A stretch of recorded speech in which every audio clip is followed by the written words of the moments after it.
एक छोटे से प्यारे से गांव में मिमी नाम की छोटी सी चंचल बिल्ली रहती थी।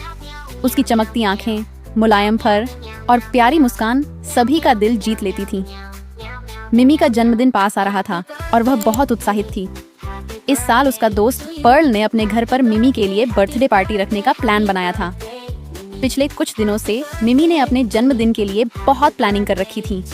वह और उसकी दोस्त पर्ल, व्हिस्क और अन्य दोस्तों ने पार्टी के बारे में बहुत सारी बातें की। मिमी को बर्थडे केक, सजावट और गेम्स का ख्याल सोच सोच कर ही खुशी हो रही थी। पार्टी में क्या पहनोगी मिमी?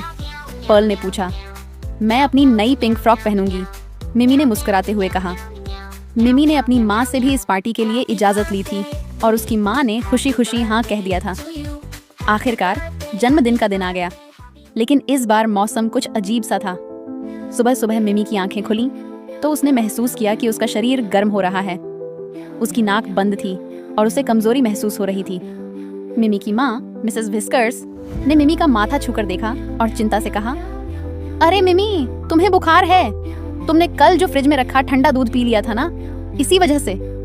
लेकिन मम्मा, आज मेरा बर्थडे है, मुझे पार्टी में जाना है, मिमी ने रुआंसा होते हुए कहा। नहीं मिमी, तुम अभी बीमार हो, आज तुम घर पर ही रहोगी। और हाँ, कोई फास्ट फूड मत खाना, तुम्हें आराम की सख्त जरूरत है, मिसेस व्हिस्कर्स ने सख्ती से कहा। मिमी का सारा उत्साह एकदम गायब हो गया। उसने मायूस होकर अपना चेहरा तकिए में छुपा लिया। कुछ देर बाद मिस्टर व्हिस्कर्स ने मिसेस व्हिस्कर्स को एक इमरजेंसी फोन कॉल दिया। फोन पर कुछ ऐसा हुआ कि मिमी की माँ को तुरंत गांव के बाहर जाना पड़ा। मिमी, मुझे कुछ जरूरी काम के लिए बाहर जाना पड़ेगा, मैं जल्दी लौट आऊंगी। तुम घर पर आराम करो और कुछ भी गलत मत करना, मिसेस व्हिस्कर्स ने कहा। मिमी ने धीरे से सिर हिला दिया, लेकिन उसके दिमाग में एक नई योजना बनने लगी। जैसे ही मिसेस व्हिस्कर्स घर से बाहर गईं, मिमी ने तुरंत अपने दोस्तों को फोन किया। पार्टी कैंसिल नहीं होगी, तुम सब जल्दी आ जाओ, हम घर पर ही पार्टी करेंगे, मिमी ने उत्साह से कहा। थोड़ी ही देर में पर्ल, व्हिस्क और बाकी दोस्त घर पर आ गए। सबने मिलकर जल्दी जल्दी घर को सजाना शुरू कर दिया। पर्ल ने गुब्बारे फुलाए, व्हिस्क ने टेबल पर प्लेट्स और गिलास रखे और मिमी ने केक काटने के लिए एक चाकू निकाला। सब दोस्तों ने मिलकर खूब मस्ती की। मिमी ने अपने दोस्तों को फास्ट फूड का ऑर्डर भी दिया। पिज्जा, बर्गर और फ्रेंच फ्राइज से टेबल भर गई। सबने मिलकर गाने गाए, डांस किया और केक काटा। ये तो अब तक का सबसे अच्छा बर्थडे है, मिमी ने खुशी से कहा। लेकिन तभी दरवाजे की घंटी बजी। मिमी का दिल एकदम जोर से धड़कने लगा। मम्मा आ गईं, उसने घबराते हुए कहा। जल्दी से सब कुछ समेटो, फूड छुपाओ और खुद को शांत दिखाओ। मिमी ने दोस्तों को जल्दी से अलमारी और पर्दों के पीछे छुपा दिया। मिमी ने जैसे तैसे सब कुछ ठीक कर दिया और दरवाजा खोला। मिमी, क्या तुम ठीक हो? तुम्हें आराम करना चाहिए, मिसेस व्हिस्कर्स ने कहा। हाँ मम्मा, मैं बस आराम ही कर रही थी, मिमी ने मासूमियत से कहा। मिसेस व्हिस्कर्स ने कमरे में कदम रखा, लेकिन तभी उन्हें पिज्जा की खुशबू महसूस हुई। उनकी नजर टेबल के नीचे पड़ी पिज्जा के टुकड़े पर पड़ी। मिमी, ये क्या है? उन्होंने गंभीरता से पूछा। मिमी ने कुछ पल तक चुप्पी साधी, फिर उसने सब कुछ सच सच बता दिया। मिसेस व्हिस्कर्स ने गहरी सांस ली और मिमी को समझाया, सच और ईमानदारी सबसे जरूरी गुण हैं। अगर तुमने मुझसे पहले ही सब बता दिया होता तो मैं तुम पर गुस्सा नहीं होती, लेकिन झूठ बोलने से भरोसा कमजोर होता है। मिमी को अपनी गलती का एहसास हुआ और उसने अपनी माँ से माफी मांगी। मैंने जो किया वो गलत था मम्मा, मैं आगे से कभी ऐसा नहीं करूंगी, मिमी ने कहा। मिसेस व्हिस्कर्स ने मिमी को गले लगाया और कहा, चलो अब मैं तुम्हारे दोस्तों को बाहर बुलाती हूँ, हम सब मिलकर तुम्हारा बर्थडे मनाएंगे। मिमी के दोस्तों ने पर्दों और अलमारी से बाहर आकर राहत की सांस ली। मिसेस व्हिस्कर्स ने सबके लिए केक काटा और पिज्जा का नया ऑर्डर किया। सबने मिलकर खूब मस्ती की और यह जन्मदिन मिमी के लिए हमेशा यादगार बन गया। उस रात जब मिमी सोने गई, उसने अपने आप से वादा किया कि वह आगे से सच और ईमानदारी का हमेशा पालन करेगी। उसकी माँ के प्यार और सिखावन ने इस बर्थडे को सबसे खास बना दिया।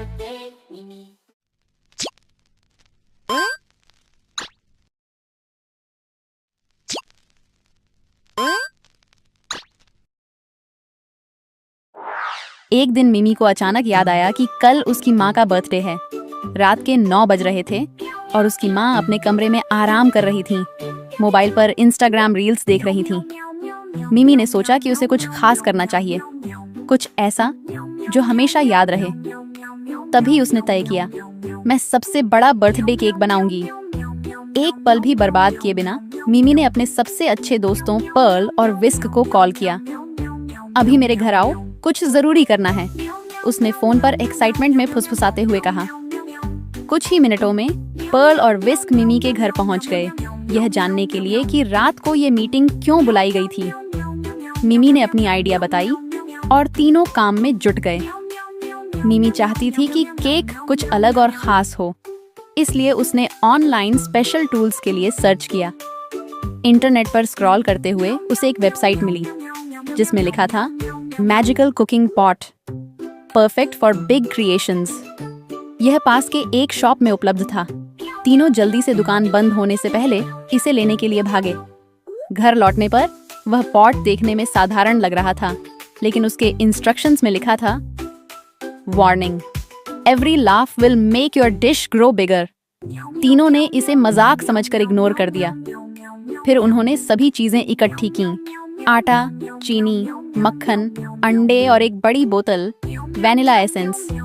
तीनों ने मैजिक पॉट में मिक्सिंग शुरू कर दी।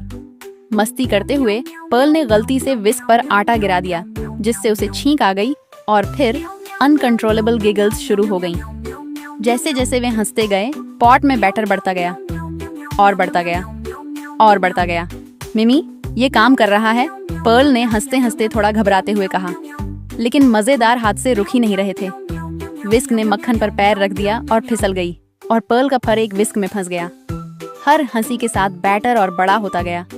जब उन्होंने बैटर को ओवन में रखा, तब तक वह लगभग बहने वाला था। ये बहुत बड़ा होने वाला है, मिमी ने हंसते हुए कहा। 1 घंटे बाद केक तैयार था, लेकिन जैसे ही उन्होंने ओवन खोला, केक और भी बड़ा होने लगा। यह इतना बढ़ा कि लगभग किचन की छत को छूने वाला था। मिमी की माँ ने शोर सुनकर नीचे आकर देखा। जैसे ही उन्होंने केक देखा, वह चौंक गईं। तुम तीनों क्या कर रहे थे? हम आपको सबसे बड़ा केक देकर सरप्राइज करना चाहते थे, मिमी ने बताया। माँ मुस्कुराई और सुझाव दिया, केक को गिरने से पहले डाइनिंग टेबल पर शिफ्ट कर दो। तीनों ने मिलकर बहुत मेहनत से केक को डाइनिंग टेबल पर रखा। जब यह समझ आया कि इतना बड़ा केक वे अकेले नहीं खा सकते, तो मिमी ने अपने पापा, पर्ल और विस्क के पेरेंट्स और कुछ पड़ोसियों को बुला लिया। सभी इस विशाल केक को देखकर दंग रह गए और मदद के लिए तैयार हो गए। प्लेट्स लाई गईं और केक के स्लाइस काटे गए, लेकिन इतने सारे लोग मिलकर भी पूरा केक खत्म नहीं कर पाए। रुको, मेरे पास एक आइडिया है, मिमी अचानक बोली। उसने सुझाव दिया कि केक के छोटे छोटे टुकड़े काटकर गरीब बिल्लियों में बांट दिए जाएं।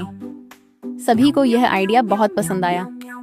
अगले 1 घंटे तक वे केक काटते रहे, बॉक्स में पैक करते रहे और आस-पास के घरों में बांटते रहे। जिन बिल्लियों ने यह केक पाया, उनके चेहरों पर खुशी देखकर सबकी मेहनत सफल हो गई। मिमी की माँ यह देखकर भावुक हो गईं। ये मेरे लिए अब तक का सबसे अच्छा बर्थडे गिफ्ट है, उन्होंने मिमी को गले लगाते हुए कहा।